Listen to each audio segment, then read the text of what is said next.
네, 여러분 안녕하세요. 7월 6일 화요일 인사드립니다. 크립토 모닝 소프입니다.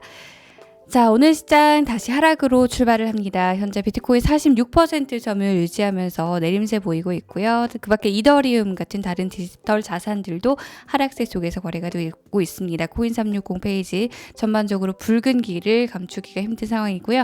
코인마켓캡 통해 확인해 볼게요. 비트코인 현재 3% 내리고 있습니다. 7거래일간도 하락세, 이더리움은 3%가량 조정을 받고 있긴 한데요. 24시간 기준으로는 그렇지만 7거래일 기준으로는 그래도 상승 쪽으로 방향을 틀어준 상태라서 앞으로 더 상승에 대한 기대감이 나오고 있는 상황입니다.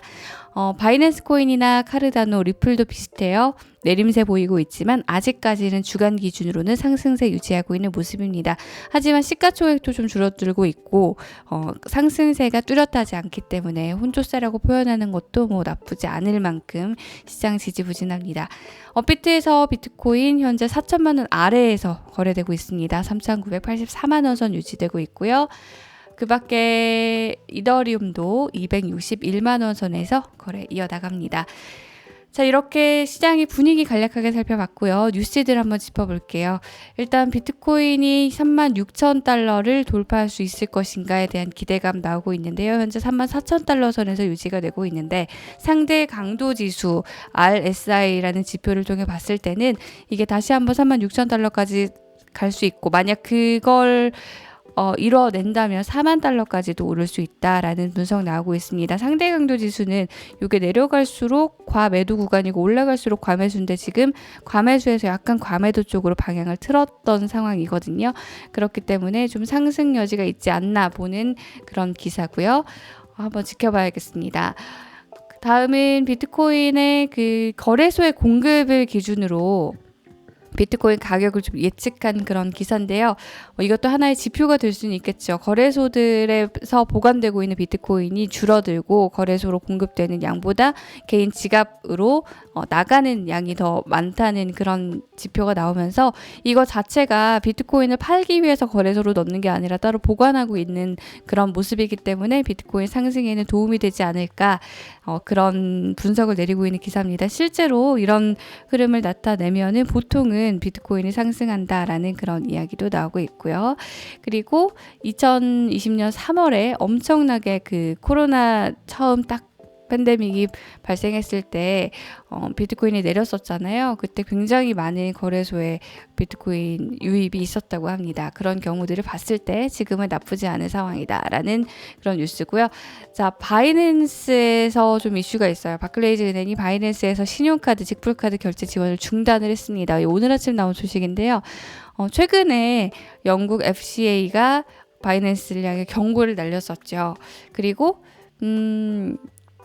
그 규제를 받는 활동들을 할 수 없다라고 발표를 그때 했었고, 그때 이제 여러 이야기가 나왔습니다. 뭐 규제를 추가로 하는 게 아니라 여태까지 그 유지하고 있던 스탠스를 유지하는 거다 뭐 이런 얘기들이 있었는데 어쨌든 파생 상품 정도에서 정부 승인을 받아야 된다는 걸로 결론이 났었거든요. 하지만 바클레이즈가 이런 FCA의 발표 이후에 이런 조치를 실제로 취했고요. 바이낸스는 당장 실망했다 뭐 이런 조치에 실망했다라고 했는데 앞으로 또 추가적으로 같이 협의를 할 수 있다라고 일단 여지를 준 상태긴 합니다만 바이낸스 영국 법인이 바이낸스와 독립적으로 유지되고 있다. 뭐 이런 것들은 여러분들이 좀 참고를 해두셔야겠습니다. 자, 그리고 소프트뱅크 손정희 회장이 라틴 아메리카 펀드를 통해서 약 2억 달러에 달하는 자금을 브라질 디지털 자산 거래소에 투자를 했고요. 그럼으로써 이 브라질의 디지털 자산 거래소가 한 번 더 주목을 받고 있는데요. 이 디지털 자산 쪽에서 단행된 투자로는 최대 규모의 시리즈 B 투자라고 합니다.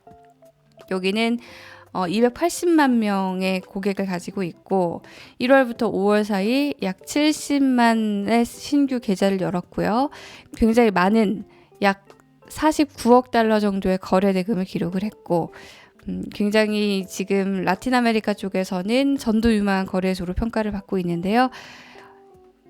사실 소프트뱅크의 자금은 전통 쪽에서 온 자금이라고 할 수 있기 때문에 역시 주목받고 있는 뉴스가 될 수 있겠습니다. 자, 이거는 한번 그냥 가져와 봤는데요. 미국의 금융당국이 압류했던 비트코인 범죄 혐의로 압수했던 그런 비트코인을 팔았다고 해요. 1,900만 달러어치를 팔았는데 6배 정도의 시세 차익을 얻었다라는 그런 뉴스도 있습니다. 그리고 마지막으로는 리플 소식인데, 리플이 올해 말까지 좀 상승을 할 수 있다라고 보는 한 유튜브 채널에 비트보이 크립토라는 그 사람이 어떤 주장을 통해서 이런 리플의 상승을 점쳤는지를 좀 보시면요. 일단 리플이 지금 소송건이 계속되고 있잖아요. 소송이 계속되고 있는 와중에도 6월 30일자로 샌디 영이라는 사람을 유럽 담당자로 채용을 했는데, 리플렛을 좀 유럽 쪽에서 활용할 수 있지 않을까 하는 기대감을 낳고 있는 뉴스라고 합니다. 이 사람이 마스터카드 이런 곳에서 경험을 많이 쌓았고, 이쪽에 리플렛 쪽의 사업을 강화하는 데도 좀 도움을 주지 않을까, 그런 이야기를 나오고 있고요. 그리고 유럽으로 조금 더 활동 범위를 넓히는데 도움이 될 것이다라는 이야기 있고요. 그리고 NFT 플랫폼 민테이블에 투자를 하기도 했는데요. 약 1,300만 달러 규모의 시리즈 A 펀딩을 통해서 NFT 플랫폼에도 투자를 했다는 소식. 그리고 리플이 일단 소송건이 끝나면 이 리플을 활용하려고 하는 중앙은행들이 많다, 이런 이야기도 나오고 있어요.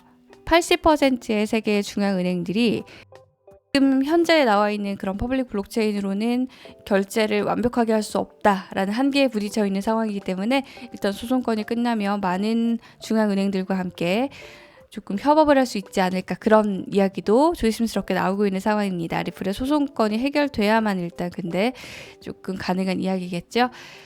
자, 그리고 이더리움 관련된 소식 있는데요. 이건 짧게 그냥 살펴볼게요. 기술적인 지표 나타낸 기사인데요. 지금 이더리움이 2234달러에서 거래가 되고 있는데요. 일단 2300달러, 2400달러를 돌파를 한다면 3000달러까지도 갈 수 있을 것이다. 그리고 이게 1987달러 아래로 내려가면 추가 하락도 가능하다라는 그런 간단한 기술적인 분석도 담았네요. 자, 이렇게 오늘의 주요 뉴스 마무리하겠고요. 일정까지 확인해 보겠습니다.